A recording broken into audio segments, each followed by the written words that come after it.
Bueno, a esta hora de la mañana vamos a tener un análisis, una reflexión sobre lo que está sucediendo en nuestro país, en esta situación tan difícil, un país prácticamente paralizado, pese al largo fin de semana por los feriados acumulados. Al parecer los puntos de bloqueo no han tenido ninguna inflexión, al contrario, parecen haberse radicalizado las medidas, después de que durante el fin de semana también el gobierno intentara desbloquear la zona de San Julián, Santa Cruz. Finalmente terminó rindiéndose y los bloqueos se profundizaron. ¿Qué hacer ante esta situación?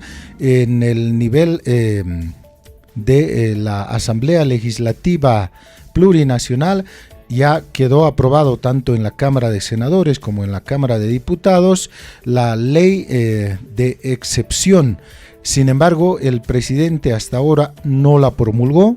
¿Qué es lo que está pasando? Sobre estos temas hoy vamos a conversar con dos invitados, nuestros invitados del programa, quienes vamos a presentar. Está el profesor Efraín Villarpando, está con nosotros, ex dirigente de la Federación del Magisterio Urbano de Chuquisaca. Está también con nosotros el profesor Vicente, también forma parte, ¿no?, de la Central Obrera Departamental, ambos dirigentes. Entonces, con ellos, con la experiencia que tienen, además, vamos a ir un poquito analizando, a ver, qué es lo que está pasando en nuestro país, en este contexto, cómo salimos de esta situación. Se profundizan los bloqueos, la radicalidad parece continuar, pero sin embargo también por el otro lado hay la exigencia de la gente, de un sector también que dice que de una vez pueda implementarse o dictarse el estado de excepción. ¿Cuál será la solución? Trataremos de esbozar algunos de los hechos que podrían suscitarse en las próximas horas. Efraín, ¿cómo estás? Bienvenido. Bueno, nosotros estamos muy preocupados con el actuar del gobierno, que lamentablemente, sin siquiera haberse aprobado ya el estado de excepción, en este momento ya se está aplicando de hecho, ¿no?, un estado de excepción, porque lamentablemente hemos visto en las últimas horas cómo el gobierno ha ido ejecutando un plan sistemático de ejercer la violencia estatal, pero sobre todo, ¿no?, a través de, no solamente utilizando las fuerzas policiales, militares, sino también grupos de choque, grupos ya conocidos paramilitares en alguna medida, tienen esas características, y además protegidos por la misma policía, financiados por el gobierno. No olvidemos que un día antes el presidente ha dado un mensaje, el cual ha sido borrado inmediatamente, en la cual decía que hay que acompañar a los policías, a los militares, para desbloquear el país, ¿no? Entonces estaba llamando, en otras palabras, al enfrentamiento. El día de ayer, el otro día ha sido pues muy lamentable, ¿no?, los hechos que han ocurrido en San Julián, ese pueblo que estaba en un bloqueo, que también había cierta división al interior de este municipio. Sin embargo, la intervención brutal, torpe, ¿no?, desatinado del gobierno ha hecho que la gente se unifique en el municipio, y lejos de desbloquear, más al contrario, han fortalecido este bloqueo de caminos en San Julián. Ahora, obviamente que el gobierno está lanzando, al parecer, globos de ensayo que le permita más o menos saber en qué situación va a recibir a los movilizados cuando una vez promulgue el estado de excepción. En ese sentido, yo creo que desde todo punto de vista, marcados en nuestro propio estatuto de la Central Obrera Departamental y Central Obrera Boliviana, debemos repudiar estas actitudes de parte del gobierno de tinte fascista, al estilo dictatorial de los gobiernos, ¿no?, de Banzer, García Mesa y otros, que prácticamente han actuado de esa manera. Y lo más repudiable es lo que ha ocurrido el día de ayer con nuestros dirigentes de la Central Obrera Boliviana, quienes están en este momento detenidos, y que además hay denuncias de haber sido torturados. Hay imágenes que están mostrando. Seguramente el gobierno va a decir va a salir a desmentir, va a salir ya como nos ha acostumbrado, ¿no? Es decir, un gobierno totalmente mentiroso, y en ese sentido nuestra solidaridad pues a nuestros dirigentes nacionales, como son los compañeros Limber Onofre, que es el sector de constructores, la compañera Patricia Sánchez, que es del Magisterio Urbano, una compañera que ha estado liderizando estas movilizaciones, pero también está el compañero Fabril Eber Bravo, también el compañero universitario Sergio Onofre y el Eleuterio Mamani, que es del sector minero. Son 5 dirigentes que han sido raptados, no podemos decir que son detenidos, raptados porque han sido prácticamente conducidos por fuerzas civiles bien armados, que en realidad son militares o policías encubiertos que han hecho un seguimiento de inteligencia, hacen un seguimiento de inteligencia y bueno, violando todo principio de constitucional, se han atrevido a hacer semejante afrenta, ¿no? Yo me pregunto si esto, lejos de intimidar a esa gente que está movilizada, a la población que está movilizada, va más bien al contrario a exacerbar los ánimos para que sigan luchando, ¿no? Eso es prácticamente alimento para los movilizados, para que sigan incluso reforzando sus movilizaciones, ¿no? Entonces, desde nuestra posición, desde una trinchera de lucha que estamos dentro de la Central Departamental, repudiamos esta actitud y creemos que como Central Departamental se debería sacar un pronunciamiento de manera inmediata en contra de esta actitud fascista del gobierno, y que no solamente son estos dirigentes, sino también hay otros dirigentes que han sido encarcelados, golpeados y lamentablemente ante esta situación vemos mensajes en las redes sociales totalmente desatinadas, en las redes sociales donde dicen, bien hecho, bien merecido. No sé si la gente que está hablando de esa manera son realmente gente que piensa, porque o son parte del gobierno, o son tal vez, quién sabe, como alguien decía, denuncias, ¿no?, de que son bots o son trolls de parte del gobierno que incitan, ¿no?, al odio, incitan a este tipo de actitudes, porque si hoy están actuando así con algunos dirigentes, imagínate que tienen fuero sindical, es decir, que no pueden ser detenidos por este tipo de actividades que realizan, que es parte de un mandato que han obtenido de parte de un congreso. ¿Qué nos espera a la gente de a pie, ¿no? Entonces vamos a llegar a situaciones muy complicadas donde nadie va a poder reclamar absolutamente nada, ¿no? Y ante esto vemos una sociedad totalmente dividida, totalmente polarizada, pero yo creo que es fundamentalmente por la falta de orientación que también se está teniendo, ¿no?, de parte de los dirigentes, en el sentido de que estas medidas que están desarrollando, lejos de tener un objetivo de resolver los problemas, ha sido pues prácticamente contaminada con algunos actores políticos del movimiento al socialismo y del levismo, que obviamente están ahí, pero que las bases ya lo están repudiando, ya los están votando de sus filas, ¿no? Y entonces saben muy bien las bases que, lejos de apoyar esta injerencia que tienen algunos dirigentes, incluso el mismo Evo Morales, a la movilización, más bien al contrario los perjudica. Y el gobierno ha ido utilizando esa narrativa, ¿no?, de que todo está detrás, está siendo financiado por Evo Morales, por el narcotráfico, pero lamentablemente siempre han utilizado los gobiernos de turno ese tipo de justificativos. Y no olvidemos que ha habido pues un pacto antes de las elecciones, sobre todo en la segunda vuelta en las elecciones nacionales, donde abiertamente Evo Morales ha apoyado, ¿no?, al actual presidente, y que hoy por hoy están ahora en el gobierno. Entonces yo creo que hay cosas que debemos poner bien sobre la mesa y orientar bien a la sociedad, porque desde mi punto de vista nos estamos estrellando contra las consecuencias de la situación que estamos viviendo de crisis económica, producido por el mismo gobierno a partir de la 5503, que en su espíritu no ha cambiado absolutamente nada, siguen aplicando políticas totalmente antipopulares, y eso molesta a la gente, y sobre todo, ¿no?, que hay una inmoralidad, mentiras constantes de parte del gobierno, y metidas de pata que el gobierno, lejos de solucionar el conflicto, lo que hace es prácticamente pues profundizar la crisis social, que ya estamos viendo una crisis política en este momento, ¿no? Entonces nosotros tenemos que seguir insistiendo de que hoy más que nunca tenemos que enarbolar las banderas de la independencia político-sindical, porque lamentablemente el gobierno a todo lo que se está movilizando ya lo toma como algo político, cuando no es así. Son reivindicaciones que se están pidiendo y que hoy por hoy han sido abandonadas, y el gobierno está pues aprovechando la situación, ¿no? Entonces claro, por ahí el pedido final ahora ya se centra en la exigencia de la renuncia del presidente. Sí, porque han llegado a la conclusión muchos sectores, ¿no? Es decir, primero no ha tenido capacidad para resolver este conflicto, es un principio, ¿no? Podía haber simplemente decir, bueno, Central Obrera Boliviana, nos sentaremos, aquí está su pliego petitorio, hagamos las mesas de diálogo, como siempre se ha hecho, veamos el tema ya y convocarlos, ¿no?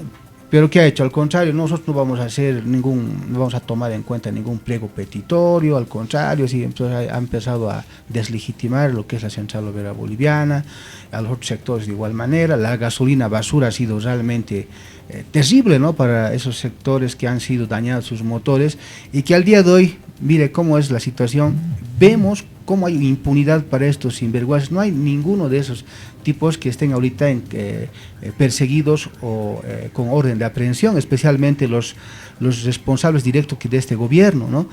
No hay eso. No se ha esclarecido el tema de las narcomaletas, no se ha esclarecido en absoluto el tema del avión siniestrado, los préstamos que día a día dicen que se están prestando, no sabemos dónde está yendo. Un ejemplo es Chuquisaca, está totalmente abandonado, supuestamente se han prestado para eso, pero no hay presupuesto para eso. Entonces, realmente este gobierno está cosechando lo que ha en su momento pues, ¿no?, ha sembrado ilusión, ¿no?, en la gente que la ha apoyado, sobre todo porque se ha comprometido a cambiar este país de raíz, pero lejos de ver cambios, estamos viendo una profundización de lo que ha hecho anteriormente el gobierno de Arce, el gobierno de Evo Morales, que hoy por hoy estamos viendo una entrega realmente descarada de los recursos naturales al imperialismo, a Estados Unidos. En este momento hemos visto el día de ayer cómo han aterrizado, están personeros de grandes militares, o sea, jerárquicos militares norteamericanos, están en Bolivia para seguramente dirigir lo que va a ser una masacre en Bolivia, porque es lo que se pretende hacer en Bolivia, solucionar los conflictos a partir del uso de la violencia estatal, y eso yo creo que desde todo punto de vista tenemos que rechazar, porque son vidas humanas las que están en juego en este momento, y es pues una pena que incluso dirigentes en este momento están siendo pues arrestados violando todo el principio jurídico. Ajá.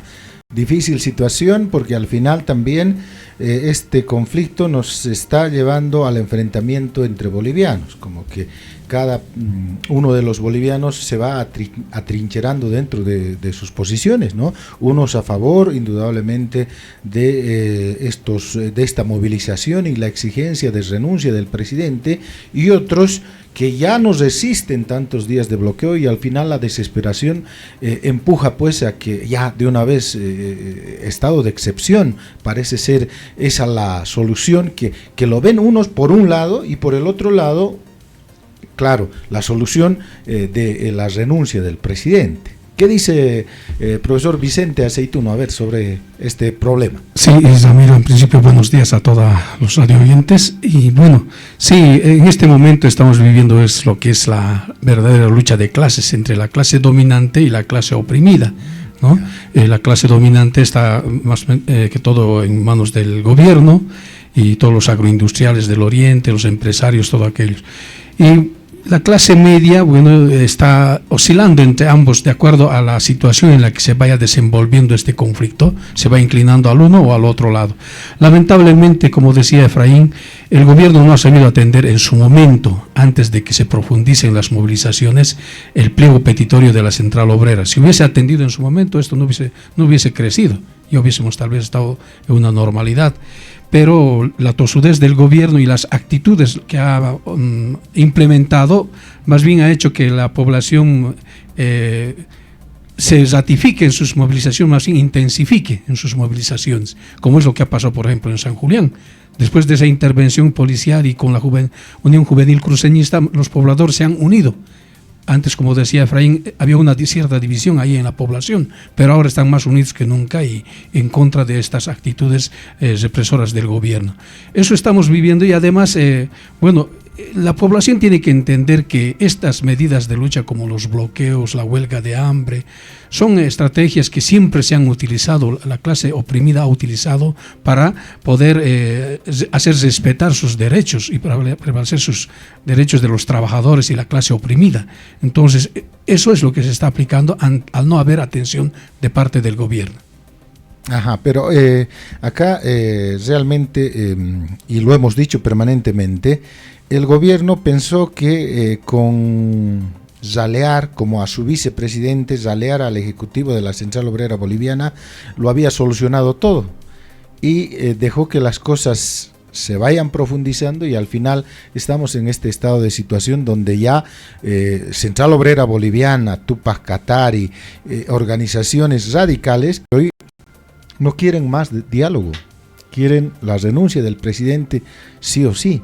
Entonces, en esa situación nos encontramos. Ahora, ¿el levismo está presente? ¿No está presente? Porque hay sectores radicales. Yo recuerdo en la Caravana del Sur cuando los comités cívicos fuimos y logramos la renuncia de Evo Morales, ojo, hubieron sectores radicales que defendieron con bloqueos a Evo Morales, puntos radicales, por ejemplo, en el sector de Betanzos, Chayapata, Caracollo, los Vila, los sectores más duros que defendían a Evo Morales, hoy son los sectores de bloqueo más duro. Entonces, ¿el levismo está presente en esta movilización?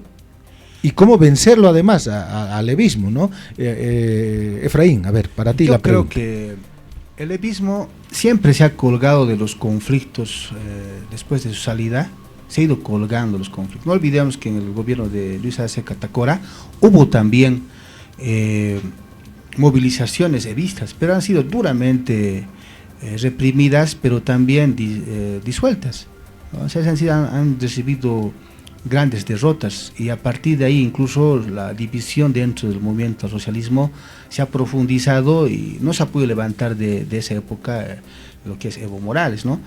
Ahora nosotros vemos, pues sí, evidentemente existen algunos dirigentes pues que están aprovechando, que están queriendo, ¿no?, llevar esta situación de pedir la renuncia por las renuncias. ¿Con qué objetivo, no? Seguramente forzar a elecciones, ¿no? Pero también la gente está preguntando si hacemos elecciones o va a haber una sucesión constitucional, va a estar el poder se va a mantener, digamos, en Lara, o Lara va a llamar a elecciones, y entonces, ¿qué viene? Entonces, dicen ellos mismos, ¿no? Nosotros no tenemos o sea, Evo Morales está totalmente como que vetado prácticamente, ¿no?, por las leyes, está totalmente vetado. Entonces la gente razona de esa manera, dice entonces, pero estamos luchando para que se vaya ¿quién viene? Puede venir Tuto, puede venir alguien más, ¿no?, de cualquier, pero ya hemos vivido esta etapa de Evo Morales, dicen, entonces lamentablemente va a ser igual. Entonces razonan algunos sectores de esa manera, pero entonces están empezando a surgir voces desde el interior de las masas movilizadas, de que deberían buscar lo que es la autogobernarse, buscar un gobierno propio de campesinos, de obreros y clases medias empobrecidas. Hay ya esas voces. Por eso, incluso si tú revisas la resolución última de la Central Obrera Boliviana, dice, esta movilización no es a favor de ningún partido político. Claro, es más, les dice, defenestral más, ¿no? Váyanse, les dice, ¿no? Nosotros cuántas veces hemos sacado pronunciamientos, resoluciones en contra de esta situación. Evidentemente hay algunos dirigentes que están pues ahí, ¿no?, incluso bases tal vez, quién sabe, pero no es la mayoría. La mayoría está ahorita movilizada porque no ve en este momento solución. Y alguien dirá, pero ¿cómo puede ser en 6 meses? Y dice la gente, ¿no?, si en 6 meses ha hecho un gasolinazo que ha afectado sus monedas o su poco salario o poco ingresos que tienen, se ha devaluado, no tienen la extrema pobreza se ha profundizado, y tú sabes muy bien como maestro rural, Ramiro, cómo están desapareciendo las comunidades en el territorio chuquisaqueño. Ya no tenemos estudiantes, ya no tenemos población, la gente está migrando. Entonces esa gente entiende pues de que si este gobierno en 6 meses están haciendo estas cosas, ¿qué nos espera de aquí a 5 años? Entonces ven también en peligro prácticamente esta situación, que no va a haber futuro para ellos y para sus hijos, y sobre todo, ¿no?, el tema de los recursos naturales, que también están presentes este periodo, porque ven también que el gobierno está queriendo impulsar proyectos que prácticamente van a perjudicar con mayor profundidad a la gente explotada, ¿no?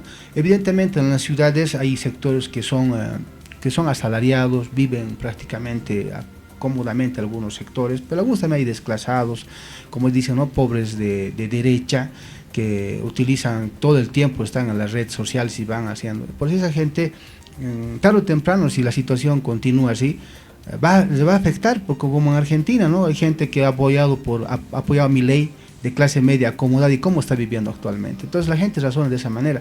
Por eso yo creo que hoy por hoy se está fortaleciendo más que nunca en los sectores movilizados este tema de la independencia político-sindical, y están incluso cuidando muy bien de que los dirigentes incluso ya no sean ex dirigentes comprometidos con el anterior gobierno, con el gobierno de Evo Morales. Claro, entonces están pero Efraín, independencia política, ¿hasta qué niveles? Porque finalmente esto es político. La movilización es política. Quien asume el poder tiene que tener una estructura política, no puede ser apolítico. Creo que ha sido eso uno de los errores también de Rodrigo Paz, quien dijo, no, aquí de política no se come, de política no se vive, aquí no vamos a aplicar política, pero resulta que va y pretende aplicar algunas políticas y no tiene respaldo, no tiene capital político. Entonces, el partido político es necesario, no es necesario, porque si desde la Central Obrera Boliviana dicen renuncia del presidente, independencia político-sindical, entonces ante ese vacío de la falta de un partido político, uno dice, bueno, ¿quién va a venir? ¿Quiénes son actores radicales fuertes que, aparte de estar en la movilización, hacen política? Son los del movimiento al socialismo, aunque ya ahora ya no existe, ¿no? Yo diría más del evismo. Entonces, el evismo podría surgir, y por ahí también hay determinados sectores, como tú dices, en las redes sociales, que tienen el temor de que vuelva Evo Morales, porque si políticamente gana esta movilización, indudablemente pueden hacer todo, pueden mover las leyes, la justicia, todo aquello para habilitarlo a Evo Morales y hacer de que vuelva, ¿no es cierto? Entonces, podría darse esta posibilidad. Sí, dentro del marco democrático burgués, obviamente, y en la cual están también los dirigentes que están movilizados, los que están dirigiendo esto, en el fondo deben tener esas intenciones, ¿no? Pero el gobierno no puede decir que no es político. Él ha vivido 20 años de la política, ha sido diputado, senador, alcalde, ¿no? Y siempre se ha mostrado como un tipo que ha estado más ligado a las clases oprimidas, ¿no? No olvidemos que el señor bailaba en la Caporales, creo, en la entrada aquí de Gran Poder, en los diferentes predios en el Alto. Entonces de ahí lo conocían al tipo, ¿no? Pero miren, una vez que se ha asumido el poder, ¿qué ha hecho? Él directamente ahí su política, politiquería, ¿no?, barata, de decir, bueno, ofrezco el cielo y la tierra, votan por mí y les doy la espalda y me voy a gobernar con aquellos que ni siquiera, como decía alguien, denunciaba el mismo vicepresidente, que ni siquiera es un gobierno improvisado, claro, sin duda. Y al final, ¿en quién se ha apoyado? En los partidos políticos de la derecha y también en la clase dominante, ¿no? Ahora, pero para convencer a sectores sociales, les dice, como ahora lo dice, ¿no? No vamos a privatizar, que no vamos a implementar las políticas, pero al final lo hace. Es un gobierno que solo habla en el momento, no sabe lo que está haciendo. Y además no tiene un programa, o sea, es una juntucha que lo que está haciendo prácticamente es improvisar, pero a pesar de eso hay un respaldo, ¿no?, de la clase dominante, porque ellos están pensando de que, bueno, ¿qué mejor sirviente que este que nos hemos conseguido, a pesar que ni siquiera hemos votado por ese tipo, ¿no? Entonces, esta parece que nomás se está recomendando a nosotros, y el escudo de las Américas, encabezados por Estados Unidos, ve pues a un sirviente potencial, y es un sirviente ya demostrado, que puede aplicar las políticas neoliberales, políticas que no solamente están desarrollando en Bolivia, ¿no? Ahora, evidentemente, este movimiento necesita de un partido político, pero un partido político revolucionario que dirija este conflicto y que lleve no solamente a ese eterno proceso electoral, donde durante más de 30 años de la supuesta democracia que vivimos, se han ido turnando los partidos políticos y cada partido político en su momento, en época electoral, ha prometido el cielo y la tierra, como lo ha hecho incluso Evo Morales, hace Catacora. Llegado el momento, no han resuelto el problema. El sector campesino en este momento se ha movilizado porque hay... No se han resuelto sus problemas básicos. No se ha resuelto. Hay una acumulación de malestar del sector campesino que al día de hoy está dándose cuenta de que... Sigue vigente. ¿No? Ha hecho que la gente, entonces, como nación, clase, porque es una nación en realidad la que está movilizada, y también además clase oprimida, que está impulsando esta movilización al ver que no ha habido ninguna solución.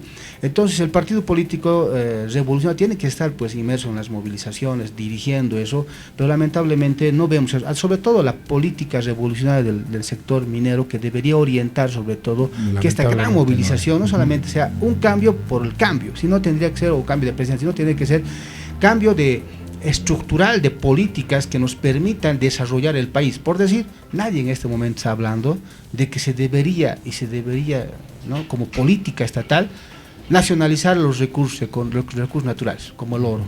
El gobierno, el presidente ha dicho, con datos en mano, son 6.000 millones de dólares que nosotros apenas producimos, dice, ¿no? Y Perú y Chile producen 50.000 millones solamente en minerales. Imagínense si fuéramos como Perú, Chile, tendríamos 50, pero 6.000 millones de dólares no es poca cosa. ¿Dónde están esos 6.000 millones de dólares que el gobierno ha anunciado?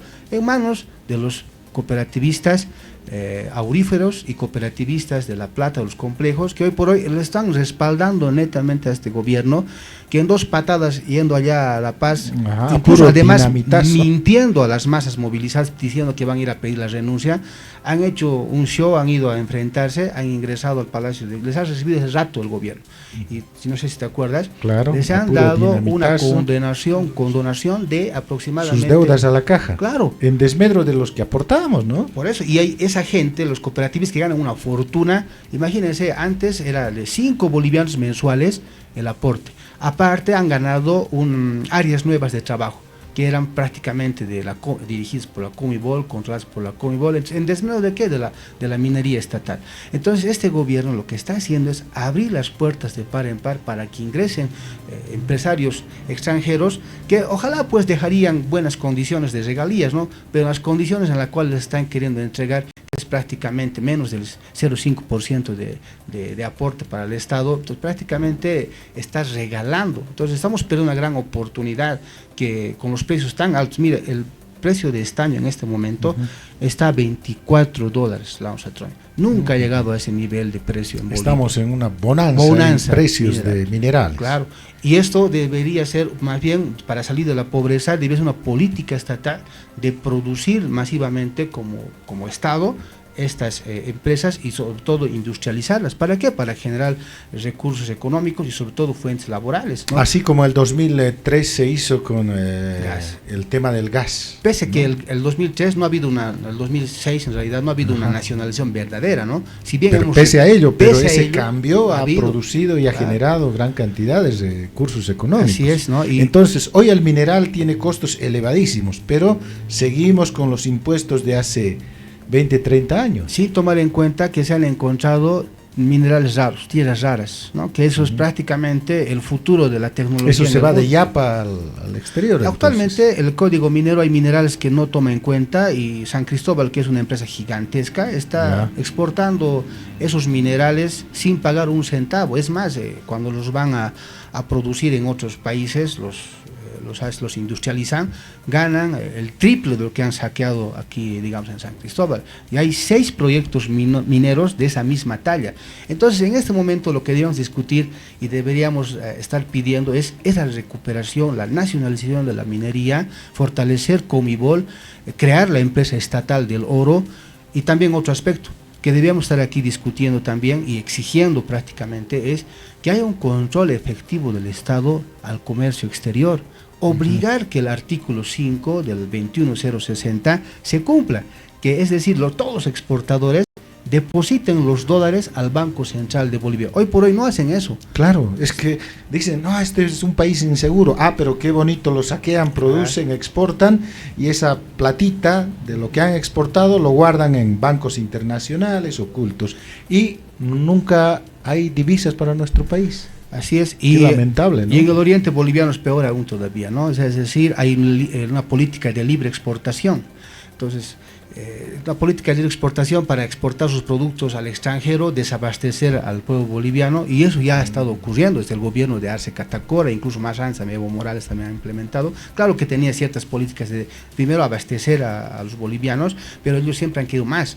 Entonces en este caso Arce Catacora le ha dado mayor posibilidad de exportación, y ni qué decir con este gobierno, que ahora por eso la carne ha subido pues así de repente, ¿no? Que antes costaba 25, claro, 30 ahora bolivianos. Es la libre exportación ahora de carne hacia claro, el exterior. y Sin embargo, las divisas, lo que se gana vendiendo esa carne, lamentablemente no se inyectan esos dólares a la economía boliviana, están en cuando debería de controlarse, ¿no? Decir, bueno, boliviano, vives de exportar de Bolivia, por lo tanto la platita debes guardarla en Bolivia, claro, ¿no? depositarlas y recibir en bolivianos, claro, hacer circular esos dinero y esos dólares, ¿no? Porque el problema también de la gasolina es por la falta de divisas, ¿no? Sí, sí. Efraín, yo te entiendo muchísimo en este aspecto, porque he estado revisando también un poco la historia en África, en muchos países, porque el compromiso siempre es, ¿no? Es que tienes que abrirte al mercado, tiene que haber libre mercado, y así van a venir los capitales, te van a inyectar ahí industrias, van a venir los empresarios internacionales, van a invertir, imagínate los millones que te van a llegar, aparte vas a abrir nuevas vías de producción, y es una maravilla. Y uno revisa la historia de estos países y no es así. No es así, revisen la historia, no es así. Todo país que ha abierto sus así libremente, sin ningún tipo de control, no ha resultado, ha terminado siendo saqueado, explotado y más miserable de lo que estaba antes. Claro. ¿Cómo es que se resuelve esto? Con control. No es que se está diciendo cierre. Bueno, abramos, pero con control, con medida. China es un ejemplo de aquello, ¿no? Sí. China no es un país que se ha abierto al capitalismo, les ha dicho, hagan ustedes lo que quieran. No, señor. Vengan, inviertan, pero eso sí, acá quien controla es el Estado, claro, imagínense. Entonces, no hay eso de que abrimos y viene por autonomacia, ¿no? El desarrollo, el capitalismo. Por eso, Bolivia, el presidente Rodrigo Paz está aplicando una política de sometimiento y de reposicionamiento político en Latinoamérica por parte de Estados Unidos. O sea, no quiere perder esa hegemonía que tenía Estados Unidos y que ha ido perdiendo con la situación de China, ¿no? Entonces, eso quiere seguir controlando, pero aún más, profundizar aún más el saqueo en los diferentes países. Por eso es lo que ha hecho en Venezuela, por eso también está muy preocupado en Colombia, está preocupado en el Perú, aquí también está preocupado porque se le está yendo, en realidad Rodrigo Paz está del lado de la decadencia capitalista y no deja pues no que hay un sector grande en el país, claro, que quiere prácticamente evitar estos saqueos y más bien quiere una mejor Bolivia para nosotros, evidentemente. Claro, conflicto, y los primeros pasos del gobierno han sido demostrar aquello, ¿no? Una apertura total, les quitó el impuesto a las transacciones, claro, el impuesto a las fortunas, al final, ¿no? Como quieren decir, bueno, a ver, vengan a invertir y aquí habrá todo favor para ustedes. ¿En desmedro de quiénes? Al final, desmedro de nosotros, los trabajadores, el pueblo en su conjunto. Entonces, de repente esta lucha se puede definir de esa manera, ¿no? Para quienes defienden los recursos naturales, una mejor política en la administración de nuestros recursos naturales, ¿no? Así es. Y en ese aspecto yo creo es importante esta reflexión.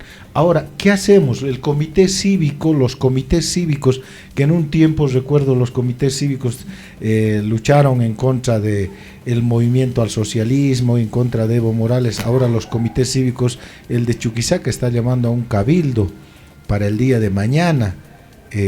¿Representan en verdad la lucha del pueblo? ¿Tendría que la gente unirse a esta movilización, a este cabildo del comité cívico? ¿Qué dice Vicente? A ver. Bueno, Ya hemos manifestado nosotros que este comité cívico no tiene representación, ¿no? Representatividad.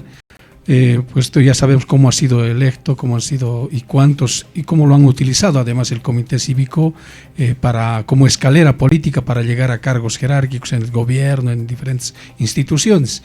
Entonces, y además habíamos dicho que hay una lucha de clases en este momento que seguramente va a tener convocatoria, pero de esas élites de la ciudad también, ¿no? Y la clase media que está, tal vez, como les decía, está oscilando, algunos de las clases media va a apoyar también esta movilización seguramente.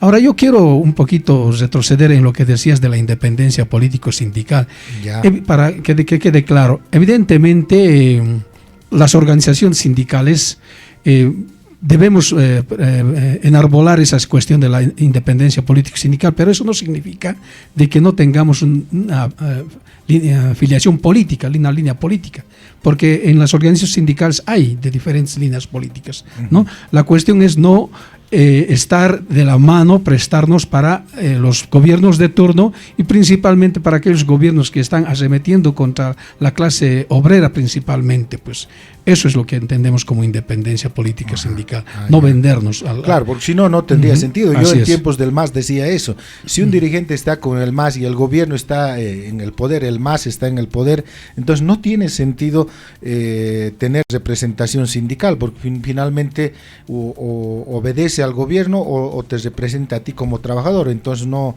valdría la pena aportar y seguir teniendo representación. ¿Por qué aportamos para nuestros dirigentes? Para que ellos no se sometan a los designios del gobierno, si no pediríamos que el gobierno les pague, ¿no? Como al defensor del pueblo, no sé, pero dirigente sindical precisamente ¿para qué? Para que tenga independencia, para que nosotros aportemos y eso tiene que ser frente al gobierno de turno. Esto no quiere decir que no tenga partido político, puede ser hasta de derecha, ¿no? Así es, en las organizaciones sindicales hay esos, ¿no? Hay diferentes líneas derecha, políticas, ¿no? Izquierda, sí. Ese es el pluralismo también, ¿no? Pluralismo ideológico político. Exacto.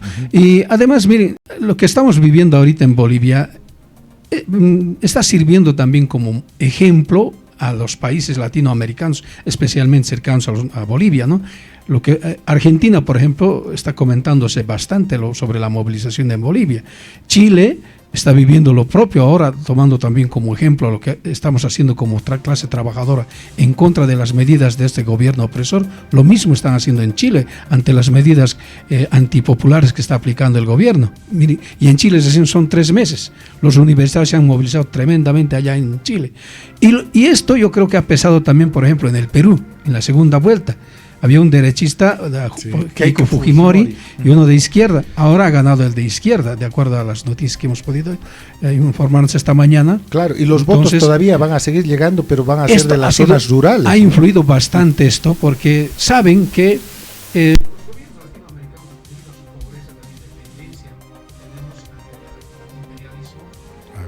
somos sometidos a la política que ellos imperialismo imponen. No de en vano.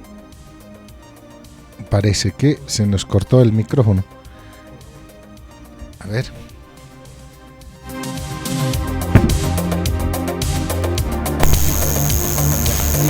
Ya, decía que lo del Perú ha sido también bajo la influencia seguramente de Bolivia, porque la población sabe que nuestros países, como pobres que son independientes, las políticas que aplican los gobiernos de turno son pues impuestas por el Fondo Monetario Internacional, el Banco Mundial, que los créditos que dan a los países en función a imposiciones también, por ejemplo el recorte presupuestario que han impuesto para Bolivia. Rodrigo Paz en sus campañas no dijo que iba a aplicar esa cuestión, que incluso decía que no iba a recurrir a los créditos, sin embargo ha sido lo primero que ha hecho, ¿no? Muy bien, bueno, ya vamos a ir cerrando esta entrevista. Ya redondeando entonces, hay una convocatoria del comité cívico, hay un pedido también que hacen desde los sectores del comité cívico de Santa Cruz, por ejemplo, que están a la exigencia del estado de excepción. Sin embargo, las movilizaciones se mantienen intactas, diría yo, y además el tema de la detención de los dirigentes de la Central Obrera Boliviana, esto continuará. ¿Qué pasará? para finalizar ya, Efraín. Sí, es referente al comité cívico. Primero tenemos que entender quién está a la cabeza del comité cívico, ¿no? En realidad son personas totalmente ya identificadas a favor del gobierno, ¿no? O sea, son funcionarios del gobierno, en otras palabras, que lo que están haciendo es, lejos de exigirle a este gobierno nuestras condiciones, los pedidos de como región, lo que está haciendo es llamar un cabildo para incitar a la violencia, incitar al enfrentamiento. Desde mi punto de vista es eso, ¿no? Y un comité cívico, lejos de dedicarse a hacer esa politiquería barata, porque no tiene pues representatividad. Si bien van a ir a algunas instituciones, ya han dicho que van a ir como la alcaldía, me parece también eso que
Muy bien, gracias Efraín, gracias Vicente por habernos visitado.